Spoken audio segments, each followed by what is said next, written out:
Hi, it's Victoria, the founder of Stretch Body Mind and the creator of the 200-hour Stretch Body Mind Yoga Teacher Training course, and obviously an ex Cirque du Soleil performer.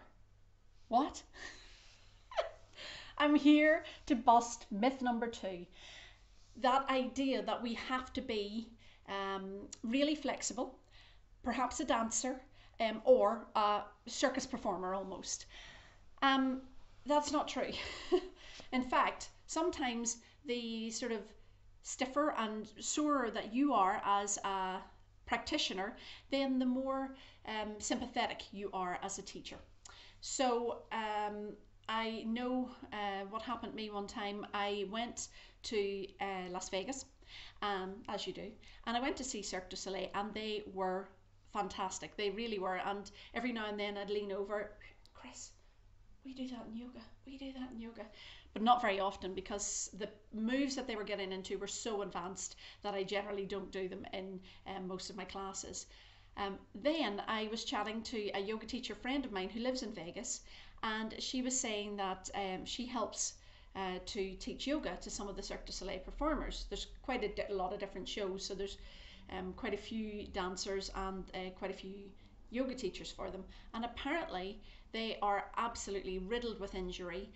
They're constantly injuring themselves because of the moves and how advanced they are. And this is why they do the yoga, because the yoga helps to prevent the injuries. So it's helping to make them more flexible. It's one of the things as a teacher that you come up against a lot. Oh, I'd love to do yoga, but I'm just not flexible enough.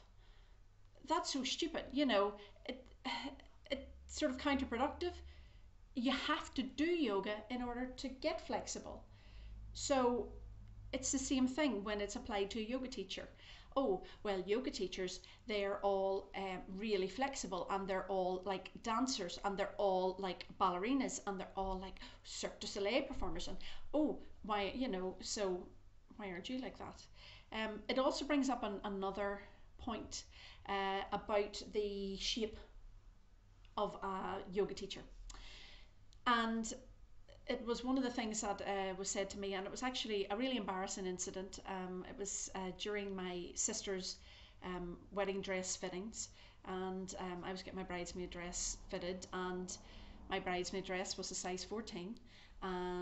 And at a size 14, it did have to be taken in places, so I was okay with that. I haven't got a problem being a 14. But the woman who was like getting my sister trying on the dress and everything, and my sister is smaller than me, so that's fine, that's just her build and her makeup. But the woman's trying on everything and getting us all fitted, and she's just chatting away, and she says, oh, and what do you do? And I was like, oh, I teach yoga and Pilates full time. And she just looks at me, this look of horror on her face, and says, well, no offense, now you're going to be offended when someone says that to you. No offense, but you don't look anything like a yoga teacher. And I'm still offended. And I have to tell you, that was over 8 years ago. I'm still offended. I thought it was really offensive. I was like, well, what? You don't look like a bridal shop owner? What sort of a question is that? But it's something that does come up because people think when they hear the idea of a yoga teacher that you're going to be very willowy, and you're going to be very bendy, and you're going to be, just very, what would the word be, like ethereal, so you just float in and float out again. And I'm very far from any of those things. As I say, I'm a good size 14, maybe sometimes going up to a 16, depending on how much chocolate I've eaten. And I am not the most flexible person in the world, but I do have good flexibility because I've been practicing yoga since I was 13 years old. So, if you practice anything, you're going to get better at it. And if you practice yoga, you are going to get more flexible. So, and I don't need to justify my size to anyone. And I wasn't going to then turn around to this bridal shop owner and say to her, oh, well, watch me put my foot behind my head. There's no need for that. And, as you saw earlier, the foot doesn't go behind the head anymore. It used to when I practiced all the time. I don't practice that anymore. I used it a lot when I was doing kids yoga. because kids are naturally more flexible, more bendy than adults.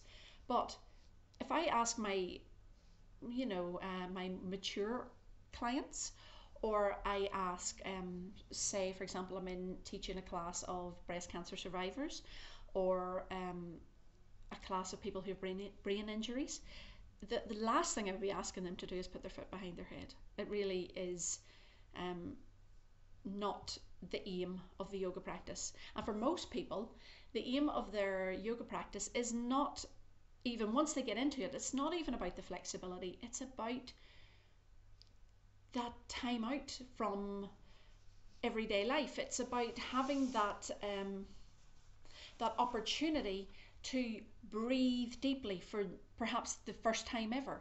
And breathing not just deeply but really consciously.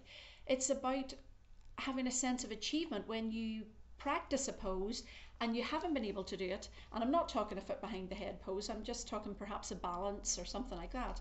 And then you are able to hold it and you are able to move into it. That sense of accomplishment is amazing. And certainly for me as a yoga teacher, to watch people blossom and bloom in that way is so much more beneficial than watching someone who's already very bendy get even more bendy. Now, having said that about, it's okay to be stiff and sore, one of the things that I really do want to point out is that as a yoga teacher, one of the very first and most important things that you can do is keep up your own practice. I've fallen foul of that in the past. My practice has been sporadic.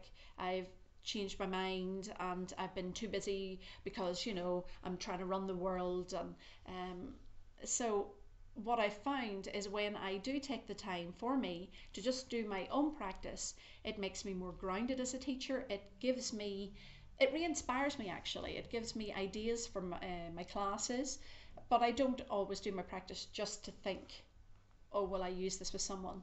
My aim for 2015, for example, is that I would like to do wide leg splits.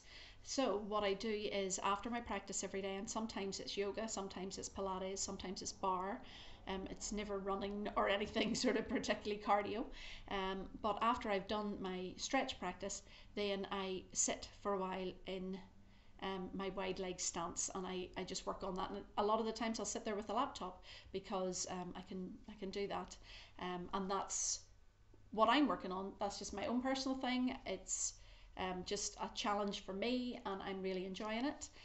It is only February, so I've still got a ways to go, but I think that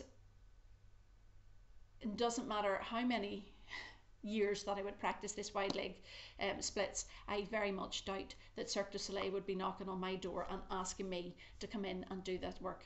I have never done gymnastics, or, well, I did it in primary school, I think. I've never really danced or anything like that. I have certainly not done any circus skills stuff. So it's just a relief to be able to do these stretches and these postures and to know that they have a deeper meaning than just improving my flexibility. They do improve my flexibility, but I'm never ever going to be a Cirque du Soleil performer. And you don't have to be either.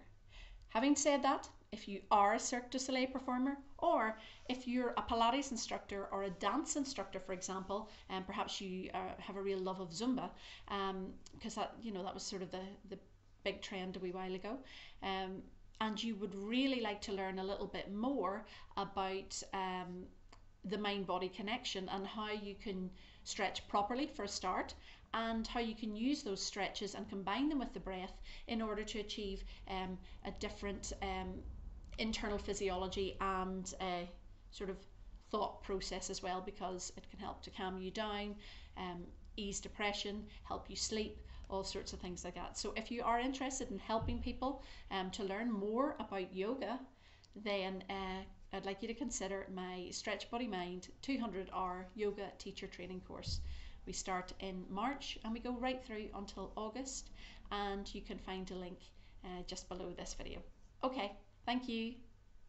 Oh, myth two, busted.